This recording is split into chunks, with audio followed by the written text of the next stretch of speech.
Boa noite, meus irmãos. Que a graça e a paz do nosso Senhor Jesus Cristo seja conosco, amém? Como eu fui apresentado, conheço o pastor Marcelo e agradeço pelo convite. O convite também o presbítero Jefferson. Foi meu professor aí, filosofava bastante. Me identifiquei muito. Seria meu orientador de TCC, com certeza.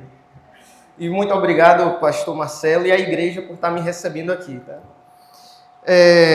O nosso tema hoje é Jesus, a fonte da água da vida. E o nosso texto está no Evangelho de João, capítulo 4, versículos 13 e 14. Por favor, abram suas Bíblias. Evangelho de João, capítulo 4, versículos 13 e 14. Eu sei que a igreja presbiteriana costuma usar o meio da revista atualizada, né? Mas eu gosto da Almeida edição contemporânea, então pode ser que dê uma enganchada aí. Respondeu Jesus: todo aquele que beber desta água tornará a ter sede, mas aquele que beber da água que eu lhe der nunca mais terá sede. Deveras, a água que eu lhe der se fará nele uma fonte de água que jorre para a vida eterna. Amém? Vamos fazer uma oração. Senhor, obrigado pela Tua palavra. Somos gratos porque o Teu Espírito Santo foi o autor dela, Senhor. O Senhor inspirou seus profetas, seus apóstolos, seus reis e discípulos para escreverem essa palavra com fidelidade sobre aquilo que o Senhor tem para nós. Obrigado, Senhor, porque o Senhor a preservou durante milênios. O Senhor fez com que os copistas, as editoras, os tradutores, todos conseguissem preservar a Sua santa e fiel mensagem para nós. Muito obrigado, Senhor, e agora nós te pedimos que o mesmo Espírito Santo, que inspirou a escrita e que conservou a preservação dessa palavra, transforme os nossos corações e nos faça capazes de entender aquilo que o Senhor tem para nos dizer hoje. Em nome de Jesus. Amém. Amém. Vou começar fazendo uma pergunta aqui para a gente se conhecer. Vocês sabem o nome do meu cachorro? Alguém sabe? Não vale minha família. O nome do meu cachorro é Schopenhauer, o filósofo. Schopenhauer. Então vou perguntar de novo e os irmãos respondem. Qual é o nome do meu cachorro? Obrigado. Alguém aqui sabe o nome dos meus 3 gatos? Minha família não vale, é café com leite. São Letícia, Tico e Sara. Letícia, Tico e Sara. Vou perguntar de novo. Qual o nome dos meus 3 gatos? Muito obrigado. Vou pedir para o presbítero botar a foto aí. Começa com a primeira. Essa aqui é Letícia. Ela é a mãe de 4 filhotes, a gente só ficou com 2. Pode passar, meu irmão? Esse aí é Tico. Ele é o macho. Pode passar. Pode passar. Quem é essa aí? Pronto, pode passar. E quem é esse? Acertaram, boa, muito bom. Todo mundo aqui desse prédio agora sabe o nome do meu cachorro e dos meus 3 gatos. 1 minuto atrás, só a minha família ali sabia. E com esse 1 minuto de comunicação, eu mostrei 4 imagens, só dei o nome de 2 e vocês presumiram o nome dos outros 2 da imagem, por uma questão lógica. Eu falei que tinha 3 gatos, eliminei o nome de uma fêmea e de um macho, sobrou uma fêmea, vocês acertaram qual era. Viram um cachorro, acertaram qual era. Esse é o poder de uma comunicação eficaz. Eu não precisei falar tudo e vocês acertaram 50% das imagens sem eu passar premissa nenhuma. A gente vai perceber que o povo aqui é reformado, né? Então gosta de teologia. Na teologia, a gente tem uma matéria chamada de atributos comunicáveis e incomunicáveis de Deus. Comunicável é aquilo que se transmite. Incomunicável é aquilo que não se transmite, aquilo que não se passa para ninguém. Então, o que é a comunicação? É só eu passar alguma coisa para vocês. É assim que a comunicação funciona. É a transmissão de uma ideia, de um sentimento, da imagem, do conhecimento dos meus animais. Tudo isso é comunicação. Eu vou, antes de tratar do tema da palavra, falar um pouco sobre a história da nossa comunicação, porque o tema aqui é literatura. Então vamos começar falando como é que surgiu a nossa transmissão de ideias. Com o passar do tempo, o ser humano foi evoluindo as formas de comunicação. A gente começou só falando, a gente falava um com o outro, mas a gente sempre se esquecia de alguma coisa. E alguma das nossas comunicações não podiam ser ao vivo. Eu tinha que deixar uma mensagem para alguém, vou dormir, vou deixar uma mensagem para o meu pai que tem que botar ração para os gatos amanhã. Eu não quero acordar para dar essa resposta. Eu tenho que arranjar um meio de deixar essa mensagem para ele. E assim foram surgindo os desenhos. A gente vê os desenhos nas cavernas, né? Com o passar do tempo, o desenho evoluiu para símbolos com significado. A gente vê isso no egípcio. Um desenho de uma águia significa uma coisa, o desenho de um copo significa outra. E esse símbolo se chamou signo. E daí o símbolo evoluiu para letras. E a letra a gente constituiu palavras. E assim a gente inventou a escrita. A escrita é uma evolução dos nossos meios de comunicação. Começamos falando, mas a gente tem que deixar uma mensagem para a pessoa ver depois. Aí fizemos os desenhos, depois dos desenhos, os símbolos, e depois dos símbolos, as palavras. Essa foi a evolução do meio de comunicação. Só que aí o ser humano é muito inteligente. A gente foi evoluindo a forma como a gente transmite essas palavras. Nós inventamos meios mais sofisticados. A gente começou escrevendo em pedra. E da pedra a gente passou para papiro. E do papiro para pergaminho. E de pergaminho para livro em papel. E durante quase 2000 anos a gente se manteve só em livro de papel. A maior parte da história humana está de forma escrita. Até chegar no final do século XVIII, quando começaram a descobrir o rádio. E o aparelho de rádio só surgiu no final do século XIX. Foi aí que nós conseguimos transmitir a voz. E aí, no início do século XX, criaram a televisão. E nós passamos a transmitir a imagem. Hoje, o ser humano é capaz de transmitir palavras, voz e imagem em tempo real. A gente consegue transmitir aqui ao vivo, em 4K, com a qualidade de áudio impecável. É a evolução da coisa. O ser humano caminha cada vez mais para a nossa possibilidade de transmitir qualquer sentido. A gente já transmite a visão através do vídeo e transmite o áudio através do som que a gente ouve. A gente ainda não consegue transmitir o olfato, a gente não sente o cheiro das coisas, não consegue transmitir o paladar para sentir o gosto de alguma coisa pela internet. Já pensou fazer uma comida lá em casa, o parente não pode vir almoçar, a gente faz uma chamada de vídeo e a pessoa sente o gosto da comida. Seria massa. A gente um dia pode chegar nisso. Transmitir o tato para dar um abraço no parente que está longe pela chamada de vídeo. Seria legal. Mas enquanto isso, a gente só consegue transmitir 2 sentidos. Visão e audição, que também é a fala. Eu fiz todo esse preâmbulo para a gente entender a história, para falar por que a leitura é importante. Se nós já evoluímos ao ponto de assistir as coisas e ouvir as coisas, por que ler, que é algo tão mais primitivo, ainda importa? Porque a primeira resposta é que boa parte do nosso conhecimento humano está em texto.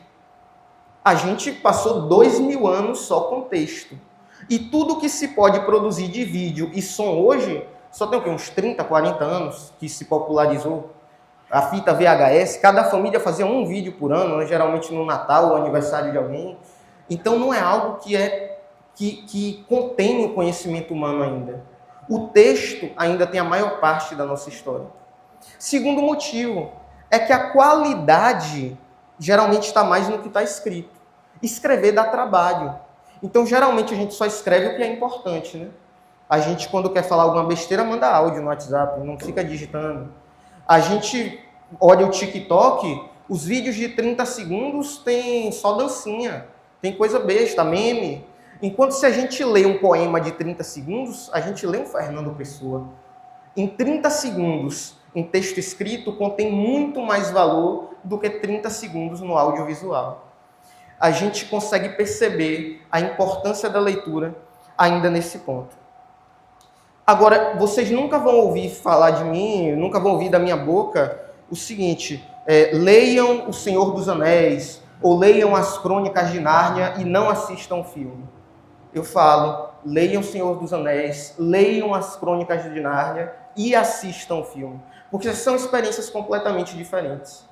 O livro aprofunda os detalhes, o livro mostra a beleza das coisas, você lê no seu ritmo, se você quer demorar mais um pouco naquela cena, você fica remoendo. Você consegue imaginar do seu jeito. Eu já tomei muita decepção com a adaptação de cinema, as coisas, eu imaginava de outro jeito, fizeram assim. Mas o filme dá uma imersão que é inegável. O filme é sinestésico, você ouve, sente, vê, tudo ao mesmo tempo. Tem uma emoção a mais. Então, o livro é importante, mas eu nunca vou fazer um juízo de valor sobre o que é mais importante, a tecnologia atual ou a antiga. A gente pode colher coisas boas de ambas as tecnologias. Eu vou dar um exemplo de como a tecnologia atual é melhor do que a escrita com algo particular. Eu tenho uma amiga que é muito colérica, muito irritada mesmo. Ela é super rabugenta, é a pessoa mais chata que vocês podem conhecer. E eu sou um cara sentimental. Eu sou um cara do amor, sou mais delicado. Aí quando ela manda mensagem, eu sempre leio como se ela estivesse com raiva. Parece que ela está gritando comigo. Ela manda assim, pronto. Eu não leio pronto, eu leio pronto. Ela fala de boa. Eu não leio de boa. Eu leio de boa. De boa, aquele passivo-agressivo, né? Aí ela aprendeu que agora ela tem que me mandar áudio. Ela só fala comigo por áudio. Porque ela fala com um jeito doce, assim, Jaiminho, é o seguinte. Aí eu entendo, não, agora tá de boa.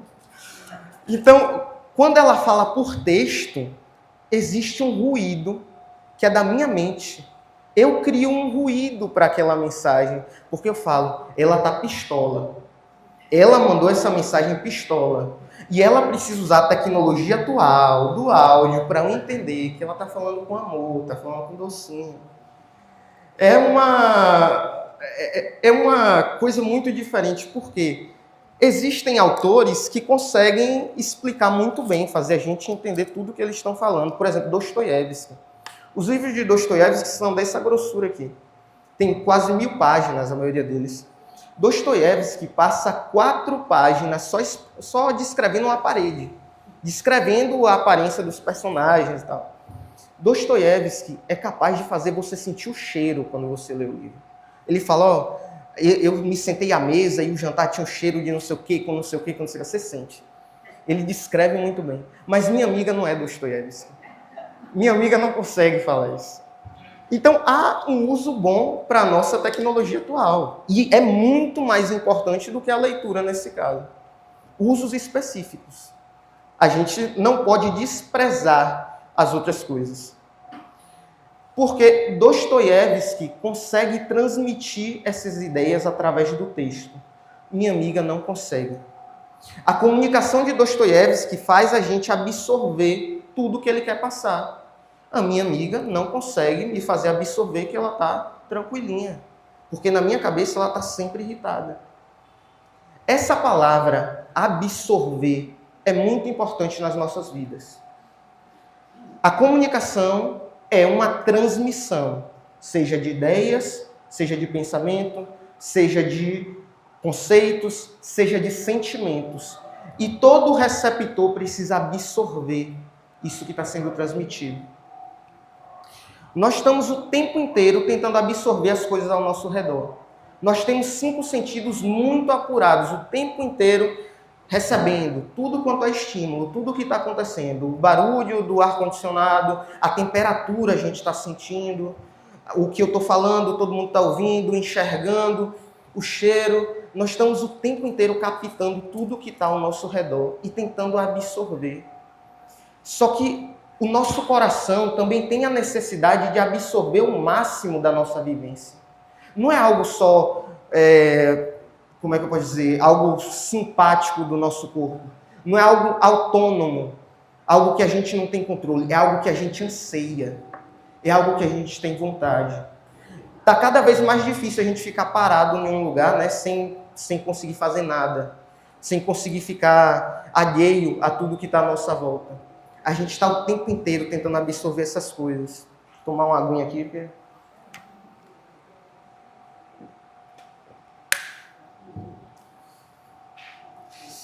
Deus nos criou assim, carentes dessas coisas, famintos, sedentos por absorver algo que não está em nós. Mas tem um problema. Essa coisa da qual nós temos sede tampouco está ao nosso redor. Não está nas coisas que nós temos contato aqui. Deus nos criou com sede da sua glória. E é dela que nós carecemos. É ela que nós buscamos e às vezes nós estamos numa posição tão distante delas, acabamos por tentar absorver tudo que está ao nosso redor. Sabe aquela amiga estressadinha que eu falei? Então, eu disse que eu tenho ruído na mente, porque eu sempre acho que ela está pistola, né? Sempre interpreto tudo que ela fala da maneira mais irritada possível. Só que um detalhe que eu não falei, eu amo muito aquela mulher, minha melhor amiga, né? E sempre que ela manda o áudio, também tem um ruído, só que um ruído do coração. Eu dou play no áudio e parece que eu estou ouvindo um solo de Slash. Né? Se botar o som de Guns N' Roses lá e ela falando, para mim é a mesma coisa. Então, é o único áudio que eu ouço na velocidade normal, em 1x. Todo mundo eu ouço em 1.5, 2x, que hoje a gente está com o tempo corrido. Esse problema é que eu nunca consigo absorver a mensagem dela pura. Ou a mensagem dela está em texto e a minha mente faz com que eu pense que ela está irritada e leia aquela coisa toda errada, ou a mensagem está em som e aí o meu coração traz o ruído de nossa, que coisa bonita e tal. E ela falando, Jaime, tem que comprar papel toalha. E eu, nossa, estou inebriado. Eu não presto atenção na mensagem. A mensagem se perde. Então, é uma comunicação complicada. É uma comunicação bem complicada. Mas esse amor que faz com que haja uma magia nessa mensagem, porque a mensagem ganha um poder especial. Qualquer pessoa me falando, tem que comprar papel toalha, só falo, bom, vou ao mercado comprar papel toalha. Quando ela manda, eu falo, ela quer que eu compre papel toalha. É uma coisa muito especial. É uma magia, é um encantamento. Só que esse encantamento é algo que só existe em mim. Não está na mensagem. Muito menos na transmissora. Esse poder do amor não está nela. É algo só meu. É algo que está só no meu coração. É algo que é só do receptor. Se um dia o meu encantamento fenecer, o meu amor mudar de forma, ou algo do tipo acontecer, toda essa magia acaba. Porque a magia não está na mensagem, nem na transmissora, está em mim, e somente em mim. Então, se acabar comigo, não tem nada que ela possa falar, não tem nada que ela possa fazer, que possa retornar, ter essa magia na mensagem toda, de mandar comprar um papel toalha, eu só ouvi Slash fazendo... Coisa linda. Uma coisa muito parecida acontece com a palavra de Deus, só que num vetor contrário. E de uma forma muito mais intensa, muito mais poderosa e infinitamente mais bela do que isso. O poder que a palavra de Deus tem faz o meu amor por essa minha amiga parecer algo fugaz e passageiro como um espirro. É um poder que está no autor, não está na gente. Não é o receptor que tem um encantamento, que fica, nossa, eu abri a palavra de Deus e estou ouvindo aqui o solo de November Rain. Não. O Espírito Santo, o autor dessa palavra, todo-poderoso, é quem transmite essa verdade para nós. João é tão autor desses versículos que a gente fez, quanto o papel que ele usou para escrever. O autor não é João. João é a ferramenta. O Espírito Santo é o autor dessa palavra. Todos os apóstolos, profetas, reis, discípulos que foram usados para escrever aqui, estão transmitindo um poder inestimável. Algo que transcende qualquer possibilidade de sentimento, qualquer coisa que nós sejamos capazes de absorver. É o poder de Deus, vivo e eficaz nessas palavras. A forma como Deus transmite essa verdade faz impregnar em cada coisa que a gente lê aqui algo indescritível. Essas palavras que nós lemos aqui têm um poder genuíno contido nelas, são a palavra de Deus. São inerrantes, são infalíveis. Tudo que nós lemos é capaz de nos mostrar uma glória muito maior do que o que nós buscamos absorver ao nosso redor.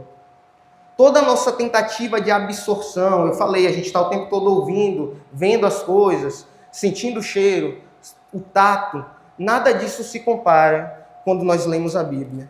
Tem um filósofo, o presbítero Jefferson não deve gostar dele, chamado Nietzsche. Não gosta, né? Eu não gosto, não. Ele tem uma frase muito legal no Assim Falava Zaratustra. Ele fala o seguinte: quando você olha demais para o abismo começa a olhar de volta para você. A gente tem uma versão muito mais forte e verdadeira sobre a Bíblia. Quando você lê a Bíblia te lê. E ela diz quem você é. A Bíblia é um livro que nós não vamos estudar como sujeito e objeto, como o ser inteligente que vai ler alguma coisa. É um livro que a gente encontra um espelho de nós mesmos e fala, olha, você não deveria ser assim.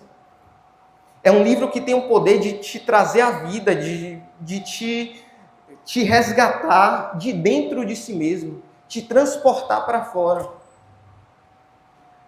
O poder da leitura nas mãos dos cristãos é mais do que a nossa capacidade de interpretar um texto.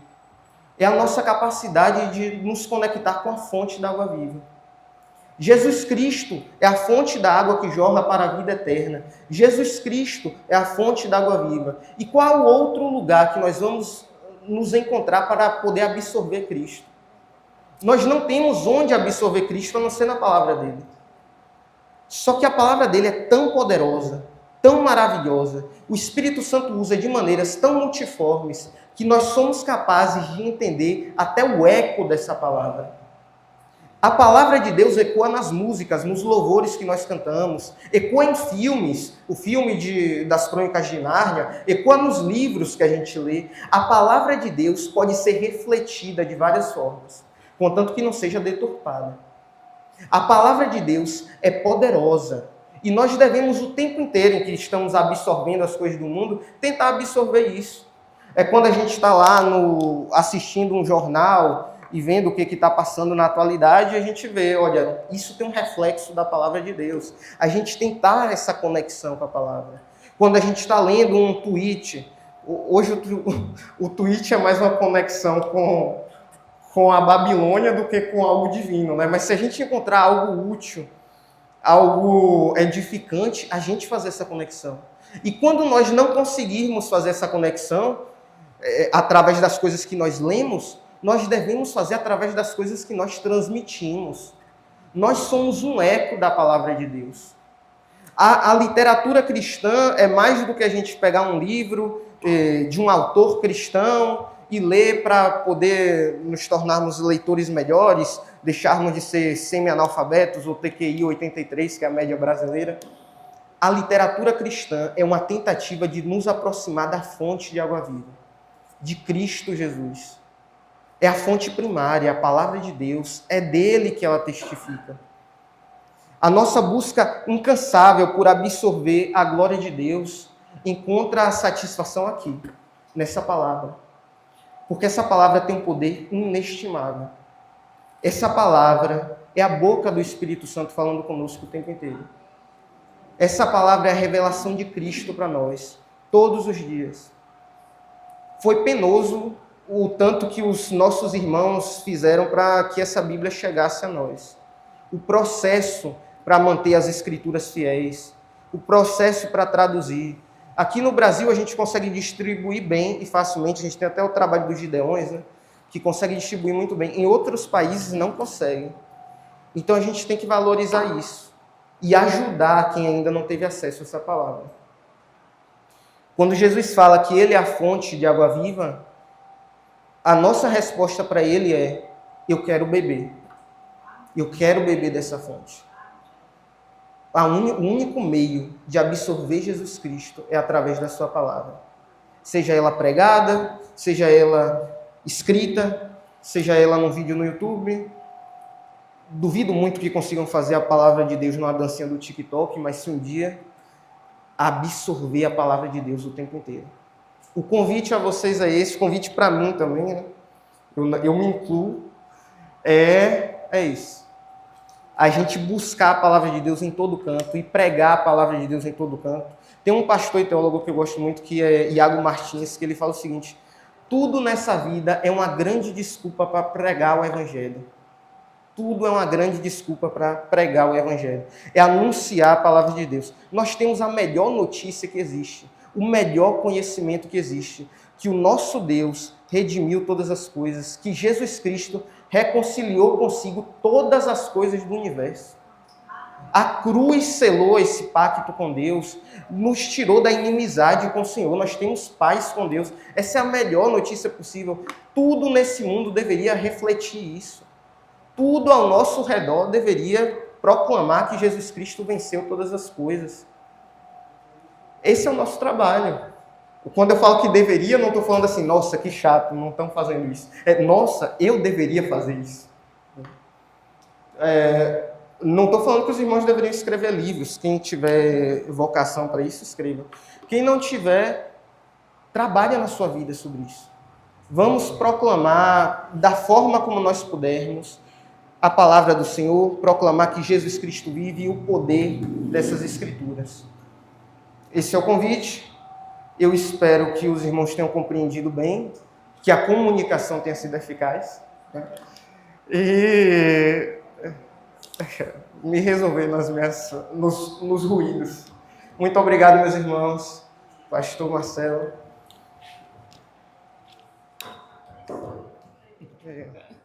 Nós que agradecemos.